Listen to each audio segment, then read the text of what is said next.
kind of in your personality. But because of that, it's hard to prepare for the unexpected, isn't it? Being a cowboy, you can't really blame your situation or your equipment. You got to be prepared for all of it. And that's hard to do, but that's what you guys have picked, and that's where you have to be. Another quote here to get started. Great leaders don't blame the tools they are given. Great leaders work to sharpen them. I was, as an anesthesia resident, my very first month in anesthesia, I'm in the VA in Texas, in San Antonio, Texas. And I'm working in the VA SICU, so surgical ICU. And they say, Gabe, since you're an anesthesia resident, you're in charge of the airway for the VA hospital. So when you're on call tonight, here's your airway bag, and if there's a code or anything in the hospital, you got to respond to it and secure the airway. I had zero experience. Like everything I knew at that point was what I learned in medical school, which was zero. I maybe did an anesthesia rotation. So I said, oh crap, I have this bag full of all this equipment. And so I spent, everyone leaves, I'm in the SICU by myself, and I start picking through this bag. And I'm just trying to figure out there's things I've never seen before, right? Trying to play with it, just trying to figure out what I had to work with. Well, one of the things that I had seen in there was an AirTrack device, which I'd never seen before. Have you guys ever used the AirTrack or heard of it? I've seen them. Yeah, right? So the AirTrack device, it's kind of like the early glide scopes because it's magnified and you flip on a light, battery powered, and it has a little track where the tube goes, right? And so I look at it, I play with it, I kind of learned how to use it, and I didn't even think about it. Well, a couple weeks go by, I get called to this airway on the floor. There's a code. So I show up with my bag, and there's this giant, 400-pound man they're doing chest compressions on, needs an airway, and I get to the head of the bed, and I gotta somehow get a tube in this guy, and there's like no way. And so I tried direct laryngoscopy. I can't see anything, right? It's an impossible airway. Well, I thought to myself, they don't have video laryngoscopy. And I'm like, where's the glide scope? And they laugh at me, right? They don't have any tool like that. I'm like, what do I have that I can use? And for whatever reason, I thought, oh, that AirTrack, I'm going to try that, right? Because I had looked at it, never used one for an intubation before. And so I grabbed it out, put the tube on and looked, and sure enough, slid it in. And I walked away like, oh, I got that airway. It was a miracle, right? So it's just good. We need to know you guys have so many tools at your disposal. Some you don't have that we have in the emergency department. But if you have a tool that you're not familiar with, you're not comfortable using, it's really useless, right? So taking the time to learn your tools and getting comfortable with them is an important part. Okay, you guys are under the spotlight when it comes to intubating. You guys are in the roughest scenario possible, and we know through studies that the outcomes of you intubating in the field are not as great as in the operating room or the ED, right? We know that. It makes sense. We don't expect them to approach that. So when compared to in-hospital intubations, higher failure and complication rates. We expect that to be the case in your situation. But it also means that you could always be working on that and making it better, right? So the important part is training, practice, knowing the patient selection, so you know what you're going to do for your patients, and then taking the time to prepare. So we're going to talk a little bit about predicting a difficult airway and kind of some things to look for so you're not ever in a situation where you go down that road and realize, oh crap, I didn't expect we'd face this, and now we can't really back up and get ourselves into a corner. So, the difficult airway is something you predict, I like this quote, and a failed airway is something you experience. Who's experienced a failed airway? Yeah? Do you have one in mind that comes to your mind? What was your name, sorry? I'm Braylee. Braylee? Yeah. Hi, Braylee. It was during my paramedic rotation, like in the OR, and I had a great view of the cords. We were doing DL, and I had a really great view of the cords, and then I looked away and just grabbed the tube and was like, they're like, you still have a view of the cords? And I was like, I mean, kinda, like a little bit, and they're like, okay, so it ended up not it was my own fault for looking away, and then like everybody's like waiting for you to get the tube, and so you're like, okay, fine. Did you I'll have just go. video on well, or were you just doing direct DL? Just direct. Okay. So you learned though, right? That's something you'll never do again. Who else has an experience of a failed airway? What was your name? Ishmael? Ishmael. Yes, Nice sir. to meet you, man. Nice to meet you. What happened? So this is back when I was in California. We only had DL, so we had no video, and I was on the ambulance, elderly fellow, witness arrest. The problem was I didn't check my equipment properly, so my suction, my portable suction, this gentleman had a lot of secretions. So when I went in with DL, I couldn't see anything as far as like any kind of structures in there. And when I tried to suction, nothing was happening. So then I had to wait till I got to the back of the ambulance. And by then I had no view. We were already moving on the way to the hospital, and I was unsuccessful with this, so I had to use the King Airway that we used out there, and I had to just hope that that was in place properly.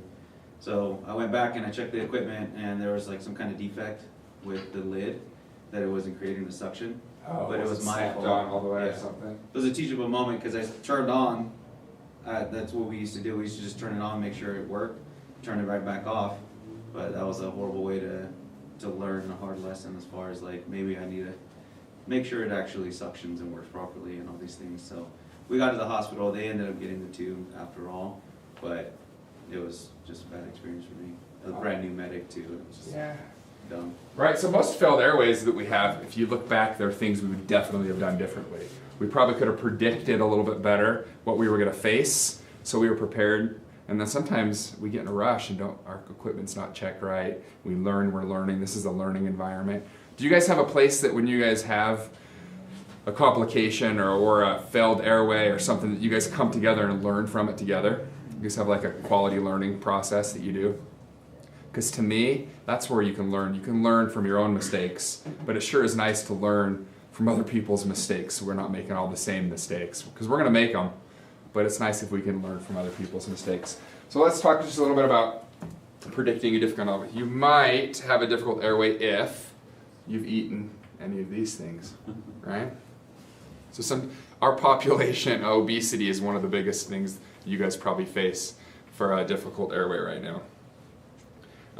So what are some things, when you guys think of a difficult airway, what makes a difficult airway?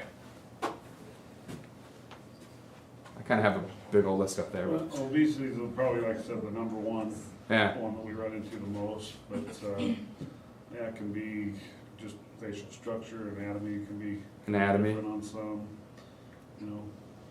C-collar is a big one for you guys. It's probably one. What do you guys do for C-collar? Do you guys do inline?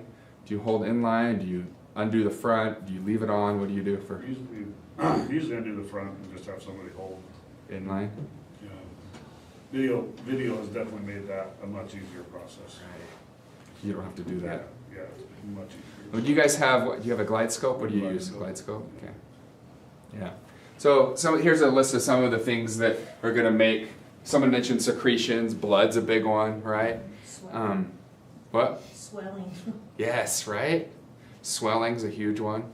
So sometimes just taking a second to do a quick evaluation of your patient, and I don't know, sometimes you don't have all the luxury time in the world, you got to just secure the airway. But taking a minute to evaluate some of these things can help you predict what you're going to experience moving forward. I wish it was all this easy, right?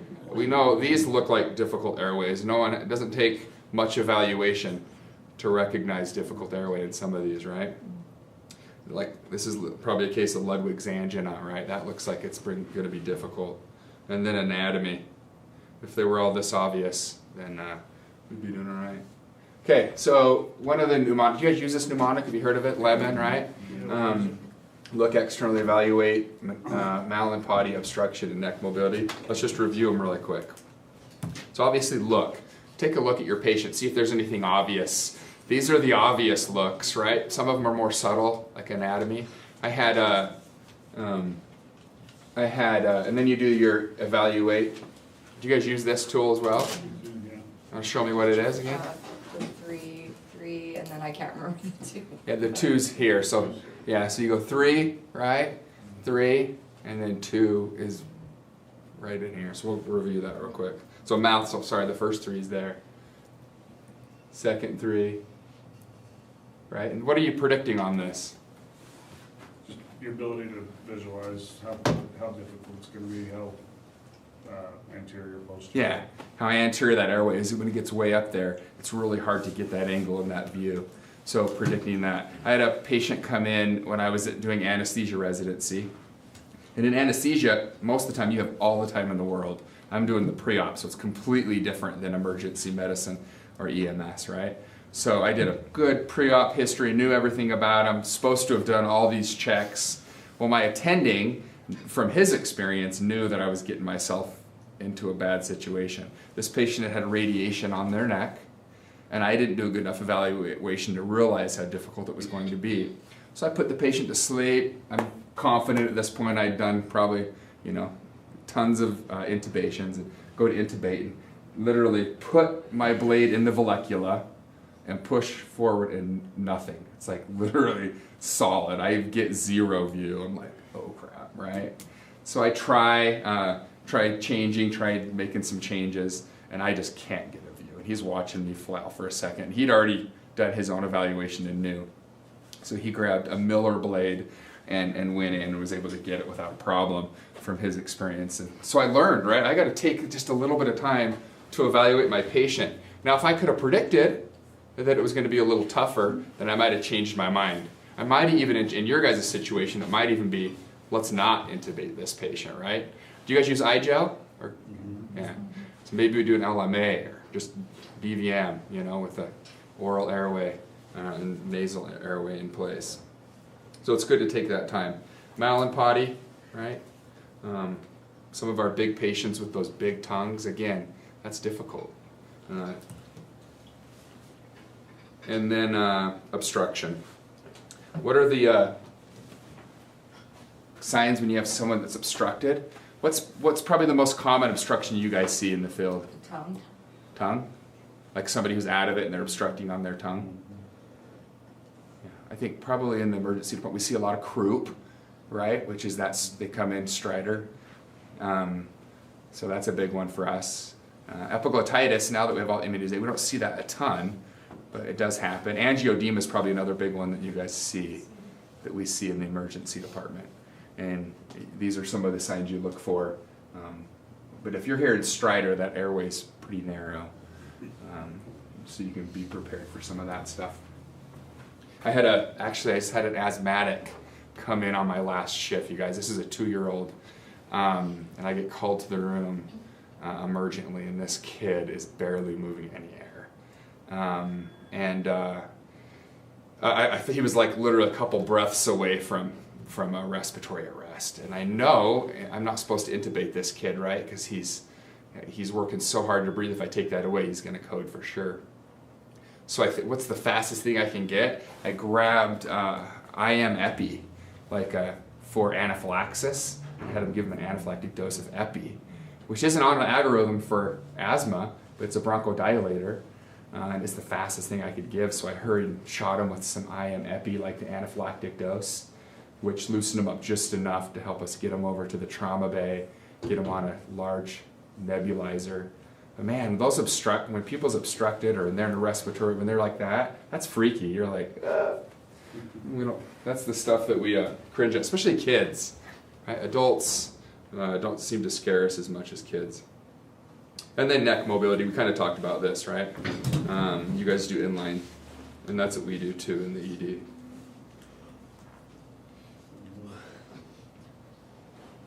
Okay, indications for intubating. So we know we've predicted that it's going to be a difficult airway, or it's not. We're pretty comfortable moving forward. So indications that we're going to move forward. We know this stuff, right? Failure to maintain a patent airway, then we got to secure the airway.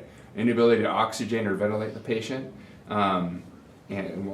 Cardiac arrest is probably a big one that you guys do, right? That's probably the most common, I would think. Yeah. What's another most common? Overdose. Overdose, okay. That makes That sense. we can't correct with Narcan or something. Yeah. We just had one of those, I think, brought up to McKay a couple days ago. And then some of these other ones that if their GCS is too low, then you might need to secure their airway if it's less than 8. Severe hypoxia or hypercarbia. And some of those you won't need to intubate, but those are some of the indications. I think it's important to talk about contraindications as well. Your absolute contraindications for an airway is if it's going to put you at risk, right? For sure, you don't want to put you or your team at risk. Has anyone ever had a situation where they were going to put their team at risk? I've definitely had situations where it could go either way, and we've opted not to. Yeah.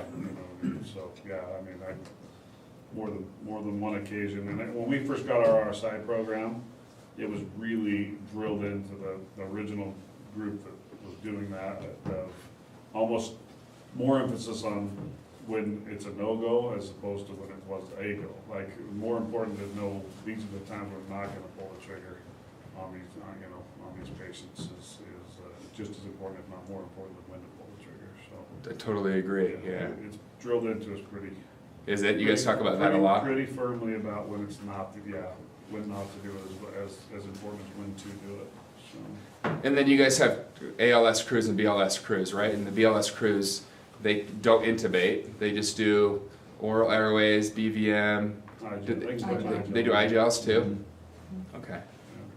Yeah, so if there's no one there that's qualified to intubate, then you obviously wouldn't do it. And then the relative contraindications are much, that's the part that's difficult, right?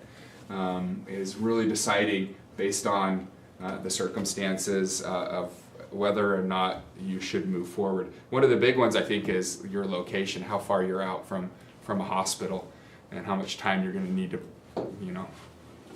protect that airway before you get the patient to a higher level of care.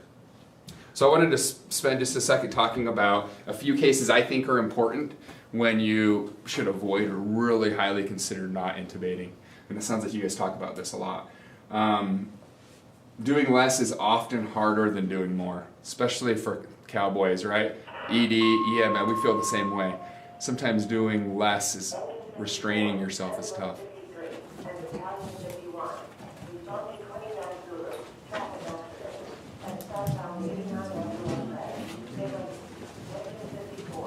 I'm going to talk about a couple cases that I think are important to look for and try not to get yourself into a pickle. These are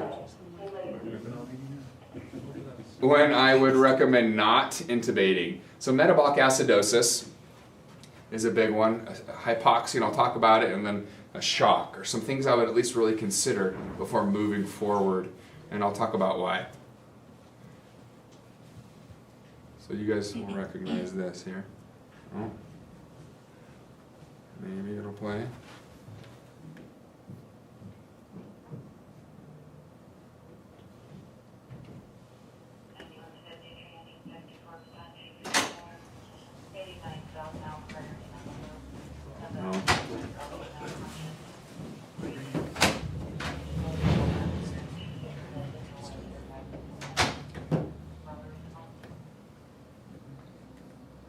I was going to show you a video.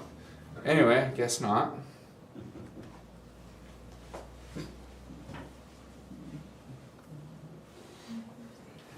This is a guy with Kussmaul breathing, right? Why would it? What would you? When you have Kussmaul, you guys know what Kussmaul breathing is. You guys see this a lot.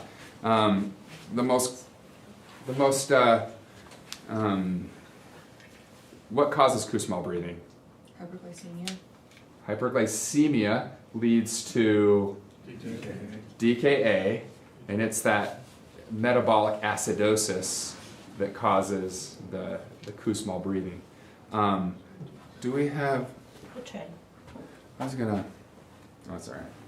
Here, I'm gonna show you guys some interesting. I think this is kind of cool. So you guys know this is a quick chemistry on Kussmaul breathing that I think that helps me kind of visualize just a simple equation. You guys know HCO3. That's the big bicarb. That's bicarb that we use in the field, right? HCO3. And it's the bicarb, one of the greatest bicarb is the buffer system for your acid in your body. That's how it controls your pH. So when you have somebody who's acidotic, they have a lot of hydrogen, right? They have an increased amount. You add bicarb to it, and you get water plus CO2. So that explains why you have an increase in ventilation when somebody's metabolic acidosis, right? It also shows, if you look at this equation, it goes both ways. So your body's making a lot of buffer, it's turning it to water and CO2. The only way you can drive down your pH is to blow off more CO2, right? So, we talked about not intubating somebody with metabolic acidosis. What happens when you put them to sleep to intubate them? Right, you're shifting this equation completely the other way, aren't you? So now all of a sudden in seconds, you're taking someone who's blowing off as much CO2 as they possibly can, and just for the 30 seconds it takes you to secure their airway, you shifted everything here. Now their pH went to 6 point whatever, and they coded, right? So metabolic acidosis, or somebody who's got that really rapid respiratory rate, this is the risk of putting them to sleep, right? You're going to shift the potassium and cause a cardiac arrest.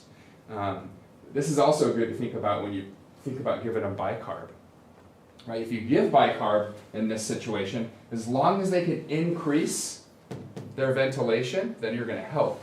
But if you give bicarb and they can't increase their ventilation, then you're not helping, right? Because they've got to be able to blow off that acid. So when you have control of the airway and someone's acidotic, and you want to rapidly breathe, right? That's one way you can change the pH. If you're giving bicarb, you could shift the curve that way, right? So that's kind of an interesting. Real quick, let's do also DKA. This is not really airway, but I think it's kind of interesting to think about, right? The mechanism of decay. This is inside the cell. So this is inside your cell, and this is outside your cell, right? On the membrane of a cell, you have an insulin receptor, right? I got doctor's handwriting, I'm sorry, you guys. And then inside the cell, anyone guess what this is? The mitochondria, right? This is what makes all the energy, right? This produces ATP for energy. Okay? So, when you mentioned glucose being high, right? So you have somebody in DKA. What's the process? Do you remember what's going on in type 1 diabetes? Do you remember? What are they lacking? Insulin, right? Type 2 diabetes, what's going on there? They're insulin resistant. Yeah, insulin resistant, so it's a little bit different, right? They just need more insulin to accomplish the same thing. Type 1 diabetes, they don't produce insulin, right? So if you take insulin out of this equation, then your body can't utilize glucose. Because the only way to get glucose into the cell where you can use it for energy is to have insulin. That's the only way. So your body still has another way of making energy when you don't put glucose in. It breaks down the fatty acid chains. It breaks them down into two carbons. It gets them in there. And then it can produce ATP that way, give you energy that way. But there's a byproduct. Please remember, if you smell these people, ketones, and there's 3 different ketones that it produces when you have to use fatty acids instead of glucose for energy. Okay? So that process of taking fatty acids in, you're going to have an acid that's building up. That's the byproduct. Okay? So now, the only way to correct this is with insulin, right? Insulin stops, it gets glucose into the cell, but it also stops this process. You guys have taken people from the ED before that are in DKA, and then you come in and their glucose is 150, right? And you're like, wait, if their glucose is 150, why do we have them on insulin drip? And this is why. Because in order to shift this process, not only is insulin bringing in the glucose, but it's also stopping this process, okay? So what we'll do is we'll often put them on D10 and insulin, because the only way to reverse this process is to have insulin going. So that's the reason behind that. The other thing that you guys will see in these DKA patients is as this glucose gets higher, what's going on? They have a lot of osmoles in their blood, so they're peeing off a ton of water. That's the way their body gets rid of it, right? So they're severely dehydrated. So the one thing you guys can do, obviously, is get some fluid going for them, and that's probably the best thing you can do to really make a difference first off is get some fluid going in them to rehydrate them. Any questions about this? So, Dr. Clark, Yeah. I was able to get it to work for a second.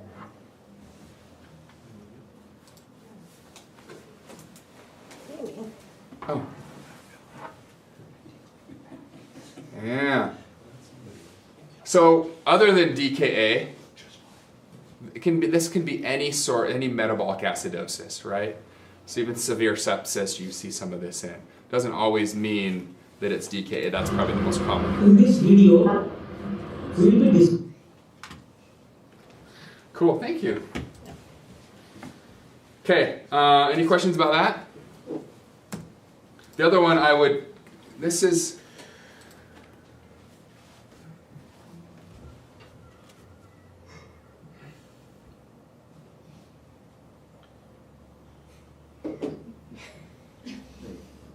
how do I get this back up? Me.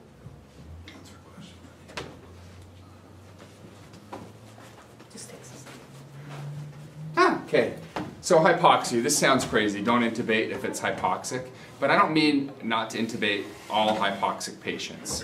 What I'm trying to say is, if you guys look at these curves, right, there's this is obese, normal, moderately ill patients. But what I want you to notice out of all this is look at the steepness of the curve once you hit like 85, 90 or low 90s oxygen saturation, right? So if you have a patient, it's 85%. They're on the steepest part of the curve, right? And is them going to rest at 85%? No, right? They're going to be fine at 85% until you can get them to a higher level of care. So, but if you put them to sleep to intubate them, how much time do you have? Right? They're going to desat so fast because you don't have any reserve. So if you can't get their oxygen saturations up, if you can't pre-oxygenate them well enough to safely intubate them, then it might be worth pausing there and being okay with that 85% and getting them to the ED, so you don't run into this. Okay, the other one is hypotension. Why is hypotension so dangerous?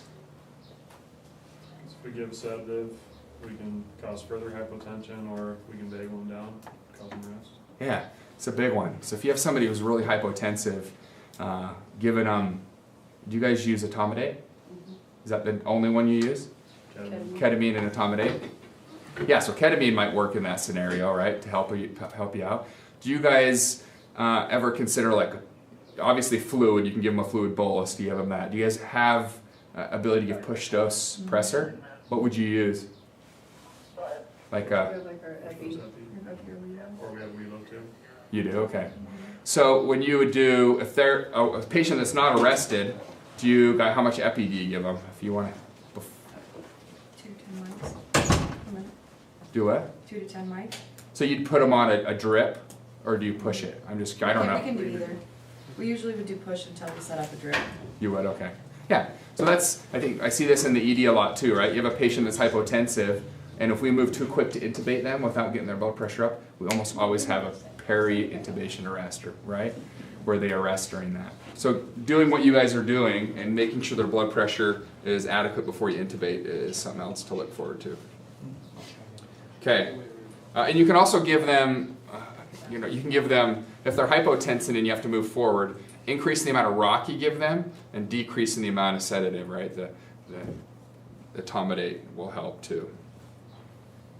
Okay. I'm learning on what I didn't know all the equipment you guys had, but you guys have glide scope, you have iGel, which we have in our departments now. And then, DLs also. do you guys always go video laryngoscopy first? Mm-hmm. Yeah, that makes sense. And then on your video laryngoscopy, can everyone else in the rig see the screen? You got the big, like 5-inch screen, I think it is. Yeah. It depends on where you're at and where you put your screen, of who's gonna see it. But it's usually probably just you and one other person. Yeah, our trick is not everybody to look at the screen, only the people. Only the people they need to. You don't want everyone watching and getting sidetracked. Okay. Okay, Colin Powell, there are no secrets to success. It is the result of preparation, hard work, and learning from failure. I think, you guys, do you guys know Dr. Taylor, Joel Taylor, up at McKay? He's one of our docs who about a month ago had a kid come in who was shot in the abdomen. You guys probably heard about the case, and he did a thoracotomy, which in the emergency department, that's one of those things we talk about that in your career you almost will never have a chance to do, right? But because he's one of the most prepared docs I know, he's always thinking about these scenarios and taking the time to learn them. If there's a skills lab, he of all people spends more time going to it. And he's one of these people, and we all know him, that really just really prepared and ready for it. So he recognized early on that this young kid who came in with a gunshot to his abdomen, that he was bleeding out and didn't have a pulse right there on the table. What he needed to do is cross-clamp the aorta, which is a surgical procedure in most scenarios, right? But he recognized it early on, and so they did. They did a thoracotomy and opened up his chest and cross-clamped the aorta. Well, then they got this guy to the operating room. He actually came back and visited Joel. He walked out of the emergency department, right? So he literally saved his life by being prepared and knowing what to do. And the cool thing about it is the scenario was that there was a couple brothers going to a park for a fight, and one of the brothers brought a gun, and he was trying to shoot the other people at the park they were in a fight with, and he actually shot his brother. So this was a kid who was shot by his own brother. So a mom was going to have one kid go to prison and one kid die, but luckily Joel was over. It was a whole team approach, but the decision of being prepared really made a huge difference, right? Okay. Let's look. I want to look at this picture real quick. I think one of the, you can see when you're DLing somebody and you put the blade in the vallecula. I think one of the mistakes I made a lot when I was early on in my training of Airway is I would get the tip of the blade in the vallecula, and I wouldn't really advance it forward enough, because when you put a little pressure in that vallecula, that's what picks up the epiglottis and gives you your view. The other thing I think we make mistakes a lot of times is we rock the DL, right? When really what you're supposed to do is, I was always taught, go to the corner, right? So you're really picking it up this way. And some of, like anatomy, and some of these heads and patients are heavy. Sometimes you literally have to pick the head up and have somebody hold it there, if you have to get that view, right? Because that's the angle that's going to give you the best airway view. Now with your glide scopes, do you guys use the hyperangulated blade? The glide scope blade that's really curved? It doesn't make the same curve as a DL blade, correct? Okay. So that hyperangulated blade, because that angle on your blade, and you guys have experienced this too, when you're coming in from the side, that angle of the blade is so steep and the cords are here, that if you're too close, if you give yourself too good of a view, a perfect view, like that on the right, then you're so close to the cords that you can't advance your tube. So with the glide scope specifically, if you can give yourself a view where you can see the arytenoids and maybe see the bottom of the back your glide scope up just a little bit and get a view more like this, then that blade will go in so. So if you're struggling getting that angle with the glide scope, back up just a little bit and it'll pop right in.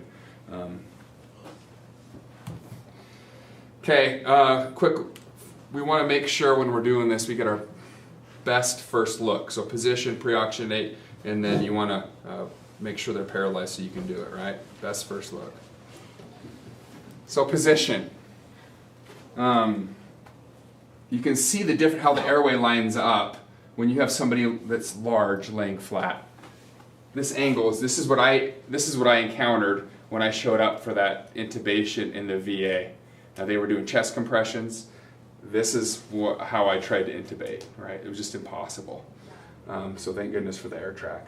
But when you prop them up, look how much it takes to get that alignment, right, on these big patients. But now when you're looking, you can actually see the airway. So positioning, taking the time, the extra 5 seconds to make sure your patient's in a good position really does make a difference, especially on our larger patients. Do you guys still do passive oxygenation or no? You guys still do that? So you guys have seen the studies then, right? It gives you so much more time to blow some oxygen through their nose, make sure you get your oxygen up. It gives you the time you need so you can have that apneic oxygenation time. And this is just some of the info going about it. And then if they're paralyzed, if you tried to intubate somebody that wasn't fully paralyzed, you go a little quick. What dose of rock do you guys use? 1.2, which the studies show 1.2, which is a double normal dose that we'd use in the operating room, is almost approaches the speed of succinylcholine.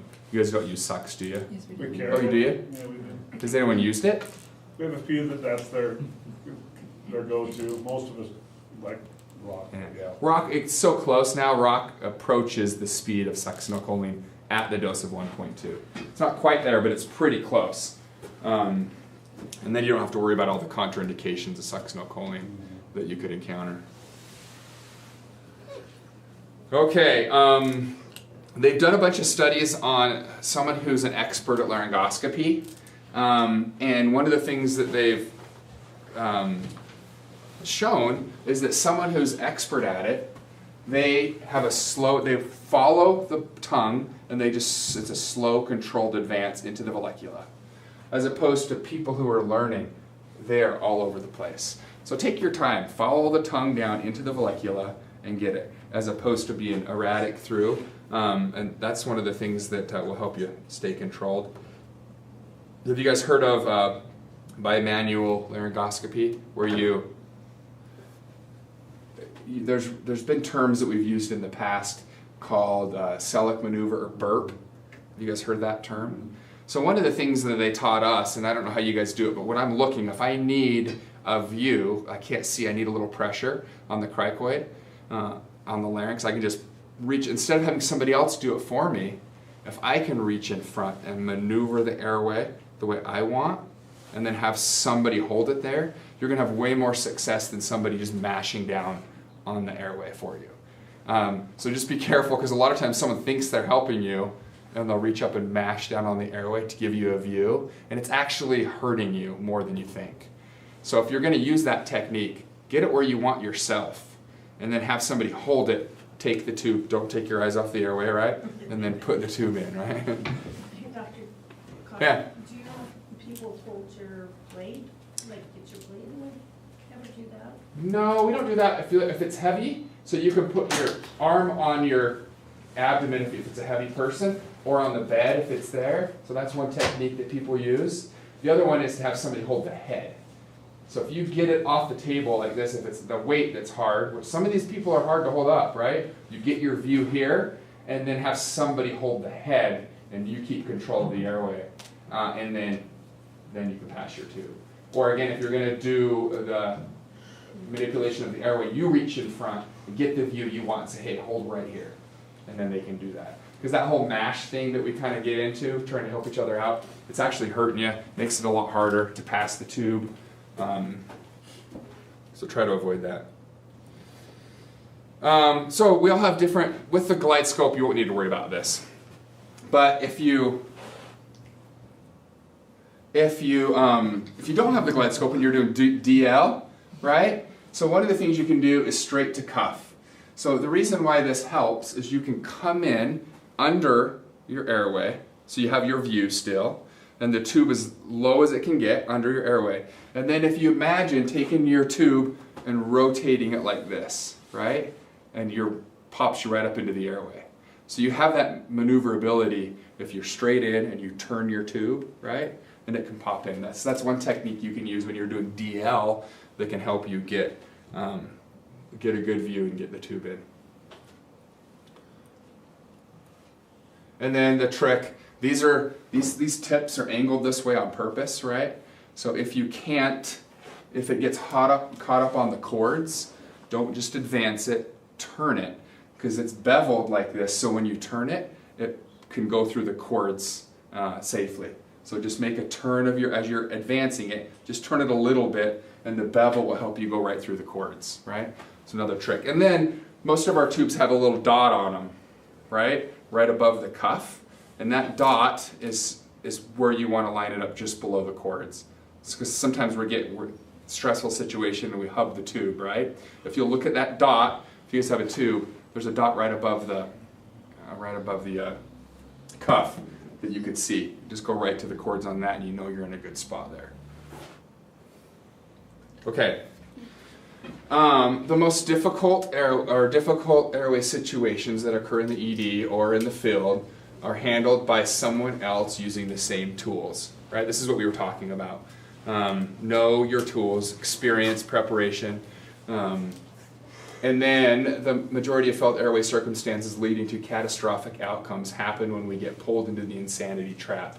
You've heard this insanity trap before, right? We all tend to do it, doing the same thing over and over again and trying to experience different results. So this is what I was tempted to do on that airway in the NICU kid, right? I felt like I was the most prepared for that airway. And if I would have let pride get in the way, I would have kept trying and trying and trying and not letting that respiratory therapist, Audrey, help me. So when you're faced with a difficult airway situation, make sure you're changing something every attempt, right? It's pointless for everybody to take a turn doing the same thing until it fails. Change something. And the way I think that helps me in the ED the most is when I'm preparing for an intubation, I try to outline my first and second plan. So first I'm going to do video laryngoscopy. I'm going to try that first. If that doesn't work, can you have the blade ready for me and I'll try direct laryngoscopy. I'll change to a Miller blade. I will change to, and then our third result would be let's prepare for a crike if we have to go down that road. But I kind of set it out to the team what my plan is so I know that I'm not going to try the same thing over again. Change the position, change your blade, change the person. You got to change something. Don't get caught in that trap, right?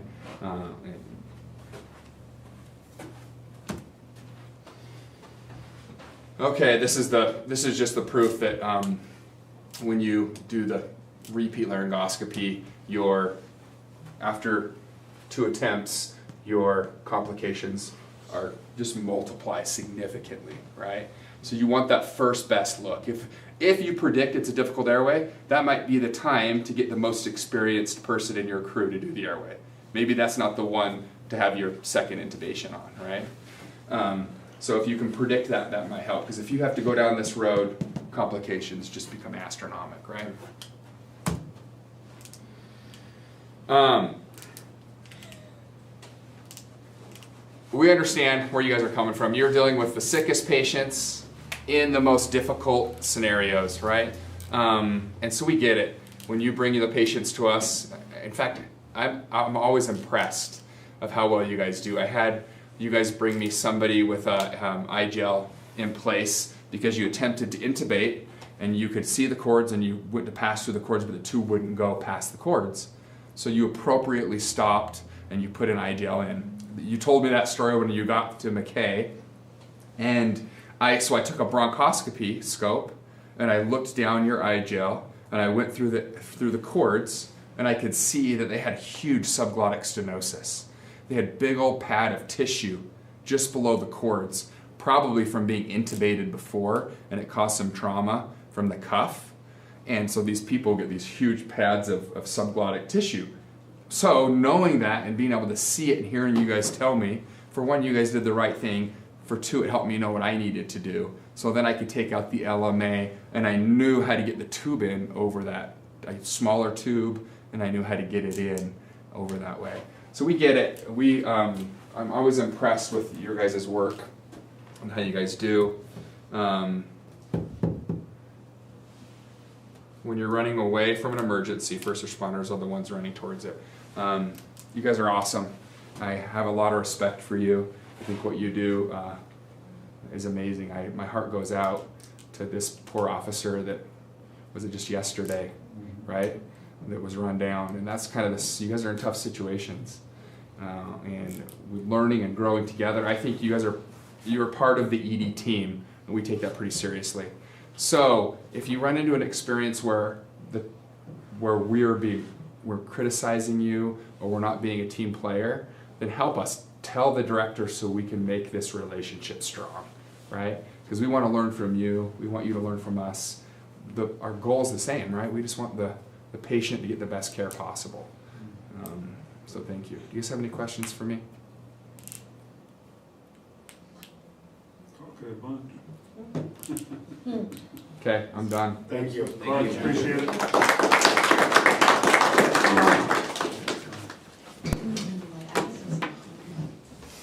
Thanks, Melissa.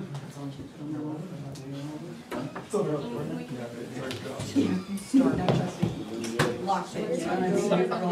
Get that? Lock it.